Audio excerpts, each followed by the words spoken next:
I envision an active internal committee that strives to faultlessly and efficiently execute its functions in the UP Statistical Society, where each of its members aims to enhance their capabilities and potentials as an individual, an organization that is self-sufficient in material resources and is able to provide opportunities for its members.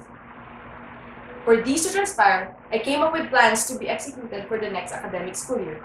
First, I will clearly delegate the tasks of each of my members through constant reminders and proper orientation. Second, having improvements and new strategies to produce funds for material resources. And lastly, to leave a mark.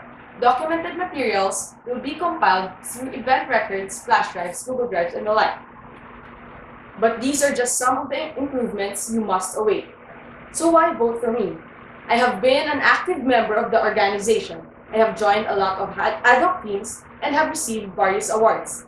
Sana Pinal Ka Na Lang Award, Best Internal Committee Member, and Gawad Exebod Award, Most Promising Stat Soccer.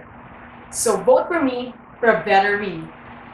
For Greener Pastures, this is Maria Charlene Sumogat Herreyos, your next Internal Committee Chairperson.